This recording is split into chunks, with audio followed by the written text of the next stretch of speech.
तो वचन में जाने से पहले थोड़ी देर 2 मिनट तक मौन ध्यान करेंगे।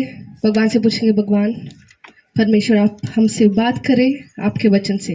सब आंख बंद कर सर झुका के भगवान से प्रार्थना करेंगे, पूछेंगे उनसे उनके वचन से बात करने के लिए। जो भी ध्यान है वो सब हटाकर सिर्फ अपना ध्यान उनके वचन पर लगाएंगे, सिर्फ उनका वचन का ध्यान करेंगे। बाइबल में है कि उनका वचन बहुत शक्तिशाली है, तो उनके वचन के लिए डर और भक्ति से पूछेंगे। अपना मन, आपका ध्यान को तैयार रखेंगे उनका वचन के लिए। पास्टर डेविड ब्रदर वचन के लिए प्रार्थना करेंगे।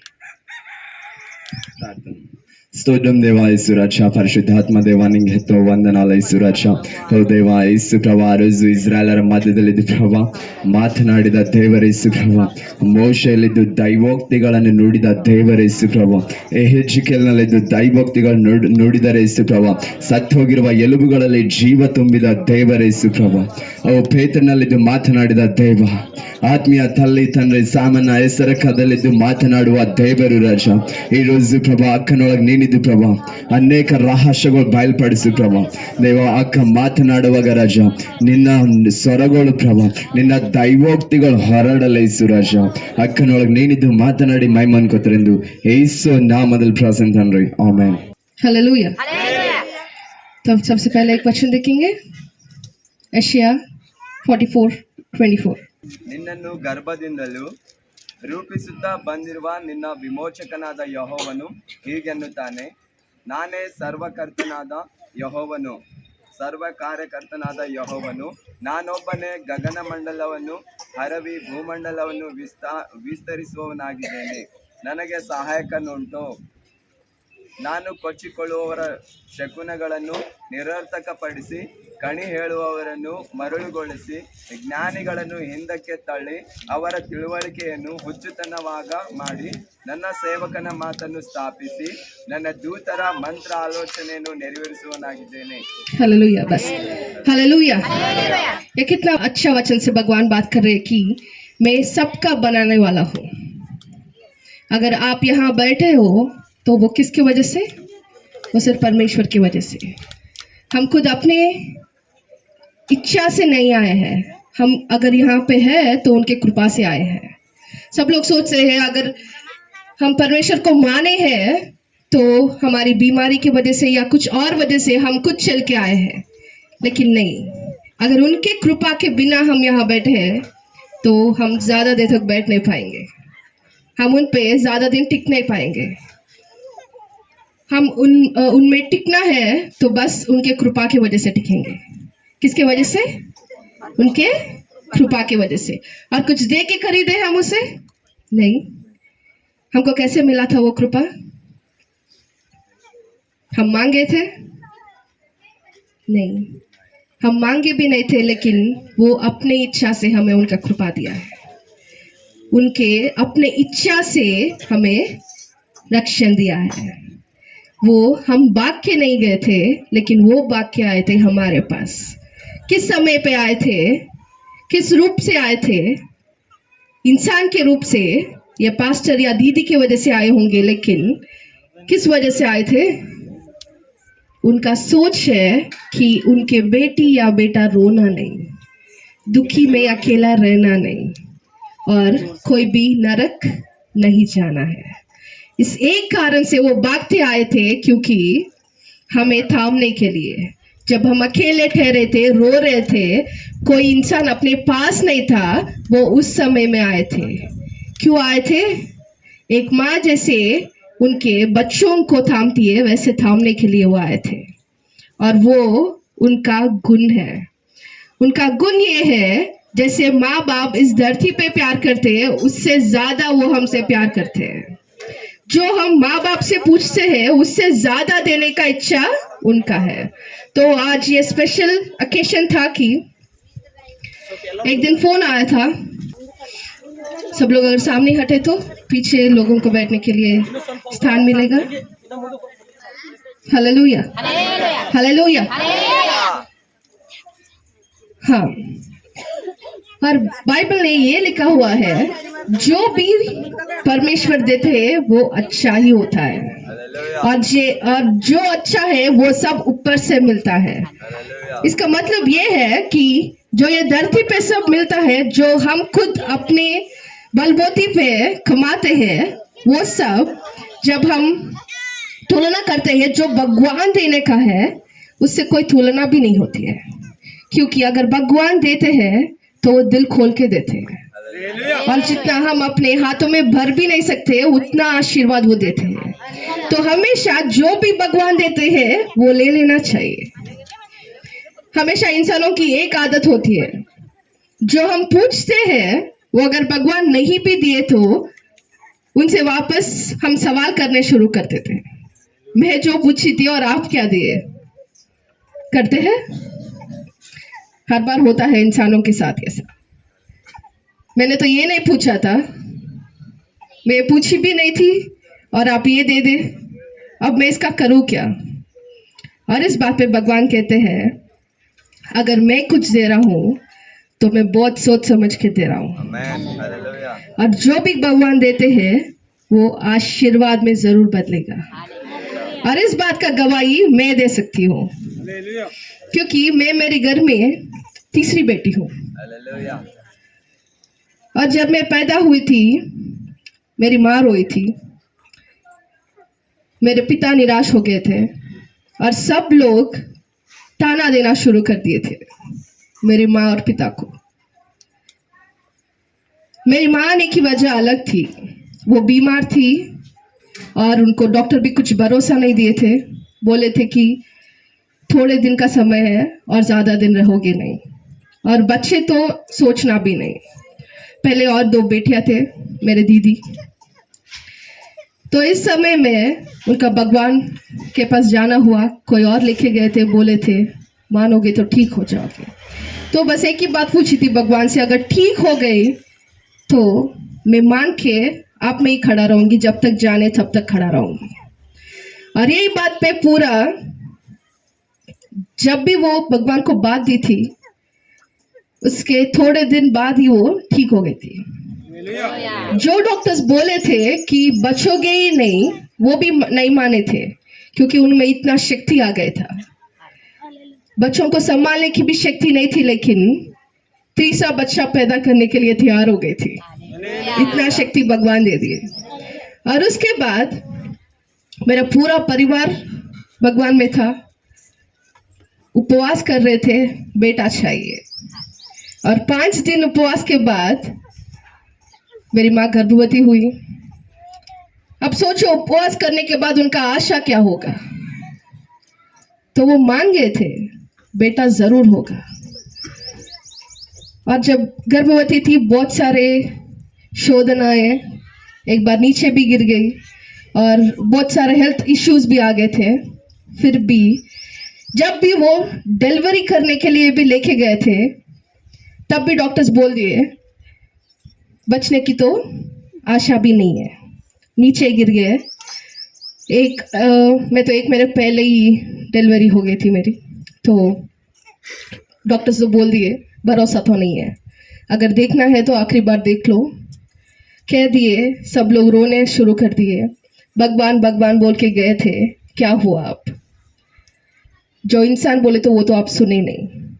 तो मेरी माँ एक ही बोली, अगर उनका बुलावा है तो ठीक है, अगर उनका इच्छा से मैं ठीक हुई तो भी ठीक है।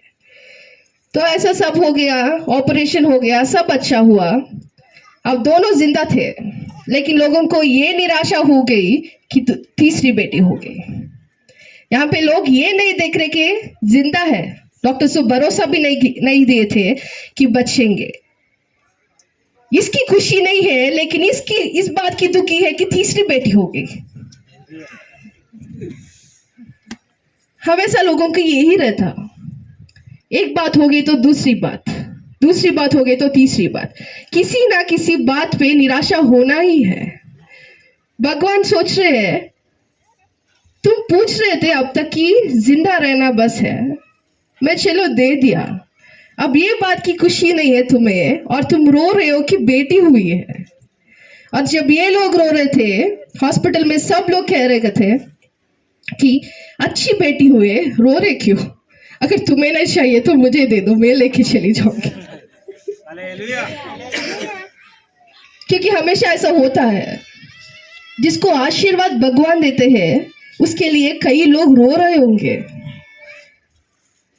वहां ऐसे भी लोग थे जहां उनके बच्चे मर गए और वो रो रहे हैं, और यहाँ भगवान उनको तीसरी आशीर्वाद दिया तो भी वो रो रहे थे। हमेशा इंसान की सोच ऐसी ही रहती है, इसलिए भगवान कहते हैं मैं जो भी देता हूँ सोच समझ के देता हूँ, जिस समय में भी देता हूँ वो बहुत ध्यान से देते हैं, और हमें उनका आशीर्वाद पे भरोसा रखना है, उनके समय पे भरोसा रखना है।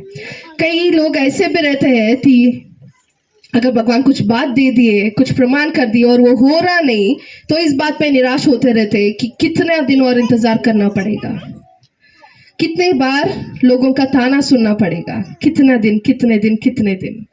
और भगवान कहते हैं तुम पूछ रहे हो कितने दिन, लेकिन मेरा दिन आएगा, जरूर आएगा, एक ना एक दिन जरूर आएगा जब भगवान खुद अपने समाधान देंगे।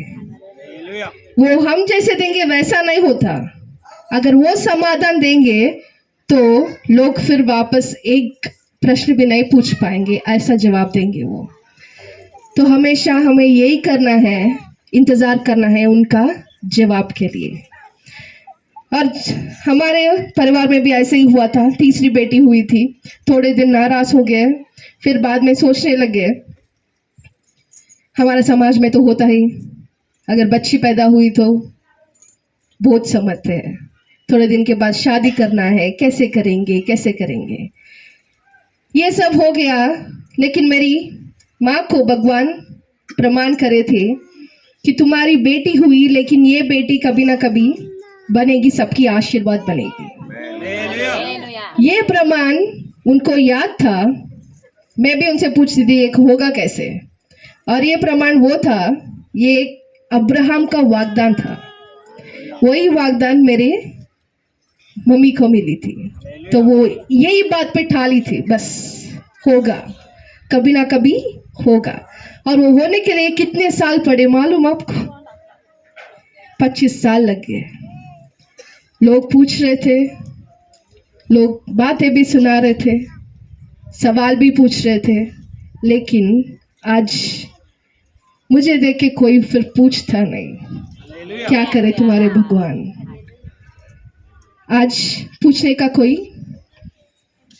मौका भी नहीं मिला लोगों को, इसीलिए जो भी भगवान देते वो अच्छा देते हैं।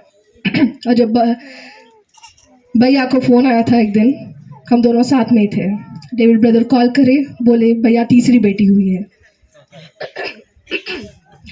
बोले तीसरी बेटी हुई है। मैं सोची अच्छी बात है,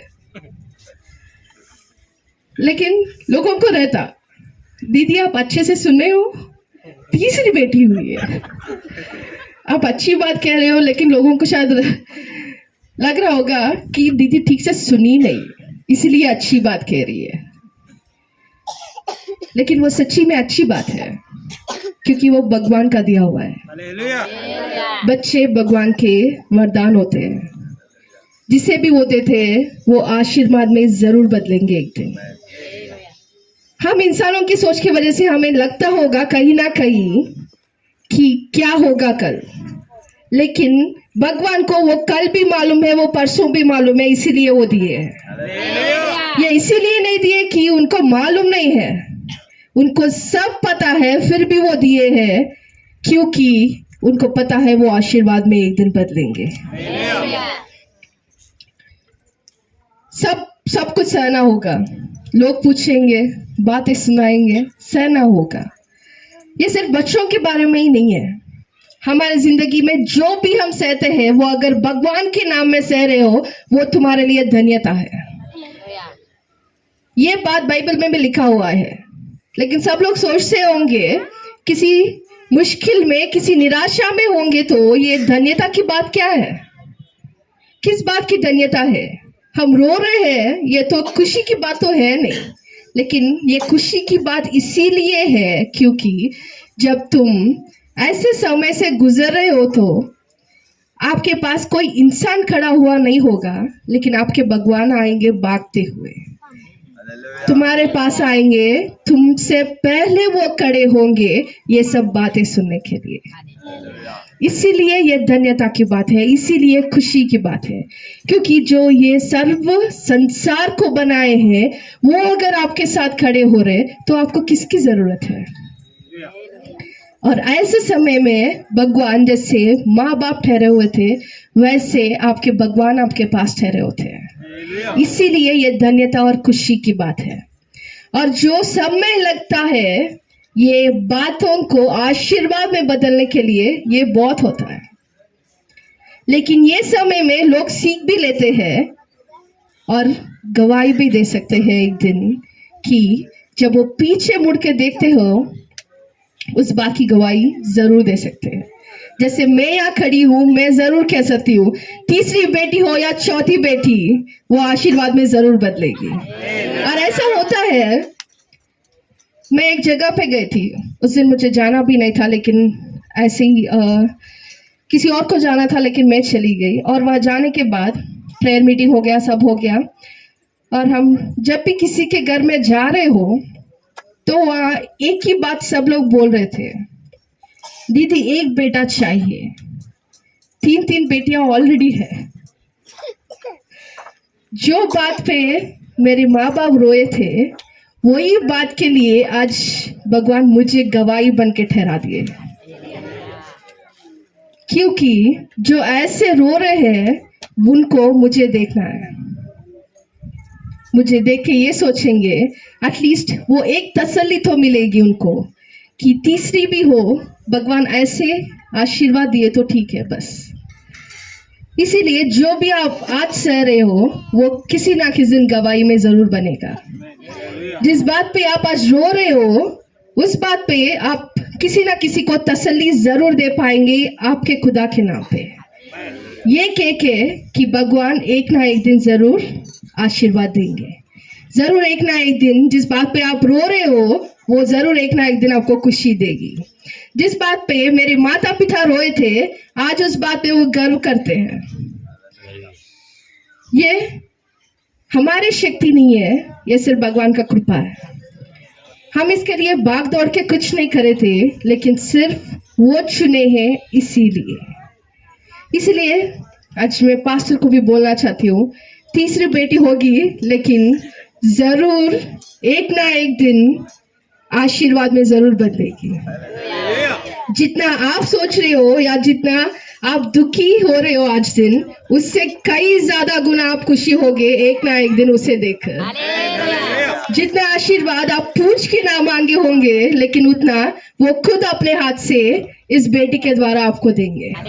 और इस बात की गवाही में मैं बहुत स्ट्रांग से बोल सकती हूँ, हिम्मत से बोल सकती हूँ, ये बात होगी। और उस दिन मैं इनके गवाह में जरूर सुनूंगी, उसके लिए मैं इंतजार करूंगी ये बात सुनने के लिए कि मेरी बेटी आज आशीर्वाद बनी। एक के लिए नहीं, परिवार के लिए नहीं, पूरे समाज के लिए वो आशीर्वाद बनेगी, क्योंकि इंसान का दिया हुआ नहीं है, वो भगवान का दिया हुआ है, भगवान का आशीर्वाद है। सिर्फ बच्चों के बारे में ही नहीं, यहाँ से बहुत सारे स्त्री और औरत हैं।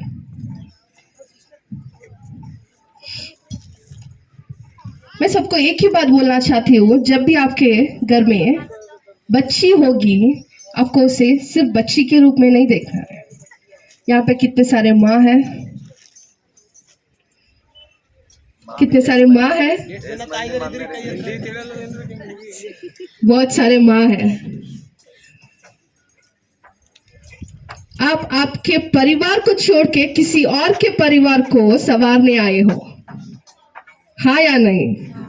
हाँ, इतनी हिम्मत मैं कह सकती हूँ लड़कों में नहीं होती। जहां वो 25 साल पैदा होके बड़े होते हैं, वो घर को छोड़ के आपके घर संवारने एक दिन में अपना पूरा मन और सोच बदल के आती है उतना हिम्मत आप कर भी नहीं सकोगे। क्योंकि कभी पूछे हो आप आपके पति से, जाके मेरे मायके में रहो एक हफ्ता, आपके बिना रह पाएंगे? वो नहीं रह पाएंगे, एक दिन भी नहीं रह पाएंगे। सास ससुर के सामने अगर 1-2 घंटे भी बैठ गए तो बोलने लगते मुझे काम है, जाना है मुझे। लेकिन यहाँ औरत 25 साल 20 साल एक ही घर में पैदा होके बड़ी होती है, वो खाने की आदत होती है, ये खाने की आदत होती है, जिद करने की आदत होती है, ये पूरे बदल के किसी और के घर को संवारने आती है, किसी और के नाम के बच्चे पैदा करती है, अपने खुद के नाम बदलती है। इतना हिम्मत सिर्फ औरत में ही होती है। अगर ऐसे बच्चों को आप जन्म दे रहे हो तो वो आशीर्वाद है, क्योंकि आप सिर्फ एक बच्ची को नहीं, किसी और के घर को संवारने के लिए एक माँ, एक पति, एक बेटी को आप जन्म दिए हैं। और एक बात है कि जिनके बच्चे होते हैं, जिनके लड़कियां होते हैं, उनका हाथ हमेशा देने वाला हाथ होता है, लेने वाला हाथ नहीं। ये सिर्फ देने वाला हाथ होता है। और थोड़े लोग तो कई बार निराश भी होते हैं कि कन्यादान नहीं कर सके, क्योंकि वो बहुत धन्यता की बात है। जिस बेटी को आप 25 साल पालते हो, उसको किसी और को देने का वो भाग्य भी भगवान का दिया हुआ ही है। और जिनके बेटियां होते हैं, उनका हाथ हमेशा ऊपर ही रहता है, क्योंकि वो देने वाला हाथ है। वो बेटी देते हैं, किसी का माँ देते हैं, किसी को पत्नी देते हैं, तो वही हमेशा देने वाला ही हाथ होता है। तो कभी निराश मत होना, और स्त्री होने का भी कभी निराश ना होना, क्योंकि तुम सब देने में ही लगे रहते हो, हमेशा देने में ही लगे रहते हो। सुबह उठते ही खाना देना है, कपड़े देना है, सब कुछ देने में ही लगे रहते हो। तो भगवान हमको बनाए ही ऐसे है, देने के लिए, सब कुछ देने के लिए, प्यार बांटने के लिए। इसीलिए कई बार औरत सोचते हैं ऐसे जन्म लेना ही नहीं। सब में ऐसा सोच होता है कि कोई अपना बात नहीं मानता, कोई हमें देखते ही नहीं या परवाह करते ही नहीं। लेकिन जब तुम सारों की परवाह करते हो तो भगवान तुम्हारी परवाह करता है। हमेशा कभी घर में कोई भगवान की बात मानने वाले होते थोड़े होते नहीं, फिर भी भगवान उनको आशीर्वाद देता है। आपको मालूम क्यों? एक औरत की प्रार्थना की वजह से। कई बार औरत आते हैं, बोलते हैं कि उनके बच्चे अपने बात नहीं मान रहे या उनके पति अपने बात नहीं मान रहे, लेकिन फिर भी भगवान उनको आशीर्वाद देते ही जाता है। उनके जॉब्स में हो या उनके पढ़ाई में हो, भगवान उनको आशीर्वाद देते ही जाते हैं। बाहर के लोग सोचते होंगे ये तो प्रार्थना भी नहीं करता, इसको कैसे मिलती होंगी। एक ही बात है, क्योंकि तुम भगवान को मानते हो, तुम अपना सब कुछ उनमें छोड़ते हो और तुम भगवान से पूछ रहे हो, तो इसीलिए भगवान उनको आशीर्वाद देता है। कई बार सोचते भी होंगे कि हम अकेले ही क्यों ठहरना। दुख होता है, दर्द होता है कभी कभी कि सब कुछ छोड़ के आए हैं, सब कुछ छोड़ दिए हैं, फिर भी इतना कुछ सहना पड़ रहा है। भगवान ऐसा क्यों करे? लेकिन भगवान कह रहा है अगर तुम वहां ठहरोगे तो सबको आशीर्वाद मिलेगा, इसीलिए मैं तुम्हें वहां पे जाऊं। जो भी होता है, जो भी वो सोचते हैं, वो भले के लिए सोचते हैं। वो वचन में लिखा हुआ है क्या है कि भगवान जो भी करते हैं वो सोच समझ कर देते हैं, वो अच्छाई देते हैं। और आज तुम यहाँ बैठ के ये वचन सुन रहे हो, इसका मतलब ये है कि वो आपसे बात करना चाहता है, वो तुम्हें कहना चाहता है तुम कुछ कम नहीं हो। आपको भी वो अपना खून दे के खरीदे है, वो अपना जान दे के खरीदे है। हम कुछ कम नहीं है। हाँ, हमें पुरुष से थोड़ा कम मानते हैं, उनके बातों को मानना है, उनके सामने झुक के रहने की आज्ञा दिया हुआ है, ठीक है। क्योंकि बाइबल में ये भी लिखा हुआ है जो भी झुकता है वो एक ना एक दिन सर उठा के बोलता है। तो आज झुक रहे हो तो एक ना एक दिन आप लोगों को भगवान ठहराएंगे सबके सामने, आशीर्वाद बना के ठहराएंगे, गवाही बना के ठहराएंगे, सारे संसार के सामने सर उठा के ठहरने वालों के जैसे आपको भगवान ठहराएंगे। तो भगवान एक ही बात बोलना चाह रहे हैं आज, जो भी वो देते हैं वो अच्छे देते हैं, जो भी ऊपर से मिलता है वो आशीर्वाद में जरूर बदलेगा। आज तुम रो रहे होंगे लेकिन कल ये दुख एक दिन गवाही बनेगा। तुम खुद गवाही देने वाले हो। ये दुख की मैं उस दिन रोई थी, अगर कोई और रो रहा है तो उनके सामने भगवान आपको ठहराएंगे, ये बोलने के लिए कि तुम्हारे आंसू एक ना एक दिन संतोष में जरूर बदलेंगे, आनंद में जरूर बदलेंगे। क्योंकि मेरे भी थे एक दिन, मैं भी रोई थी, मैं भी टूटी हुई थी, बिखरी हुई थी, लेकिन भगवान सवारे थे, इसीलिए तुम्हें भी सवारेंगे, इसलिए तुम्हें भी भगवान ठहराएंगे। आज सब जब घर जाओगे, और औरत की तो आदत ही होती है घर जाते कि आईने में अपना शिकल दिखते हैं, कैसे गए थे कैसे आए, वहाँ सब लोग देख रहे थे अच्छी तो थी। तो जब भी आप खुद को आईने में देखते हो तो आपकी सोच के हिसाब से मत देखना, आपको भगवान के सोच के हिसाब से देखना है और अपने आप से कहना है मैं भी किसी की आशीर्वाद के जैसे आई हूँ, मैं किसी की घर संवारने आई हूँ, मैं सब कुछ छोड़ के आई हूँ, तो भगवान मुझे सब कुछ दे देंगे। जो भी तुम भगवान के लिए छोड़ दोगे वो कभी बेकार नहीं जाएगा, उससे 2 गुना वो आपके हाथ मुंह में भरेंगे। तो आज जब घर जाओगे या हर दिन कभी आपके चेहरे आप आईने में देखोगे तो ये जरूर सोचना कि तुम आशीर्वाद हो, उस घर की आशीर्वाद हो, तुम्हारे बच्चों के लिए आशीर्वाद हो, तुम्हारे पति के लिए आशीर्वाद हो और ये संसार के लिए तुम एक आशीर्वाद हो। क्योंकि ऐसे स्त्री को भगवान भी चुने थे कि उनके कोख से पैदा होने के लिए, अगर वो चाहते तो वो खुद उतर के आ सकते थे, लेकिन नहीं, वो एक स्त्री के कोख को ही चुने थे, क्योंकि वो एक धन्यता की बात है। तो ऐसे स्त्री बनने पे हमेशा गर्व करिए और रोना कभी मत। तो आज से हम क्या है, आप क्या हो, आशीर्वाद हो। सब मिलके एक बार कहेंगे, हम क्या है, हम क्या है, हालेलुया। भगवान आप सबको ऐसे ही आशीर्वाद के तरह रखे और ये थोड़े से वचन को भगवान आशीर्वाद और फलित करे। हालेलुया।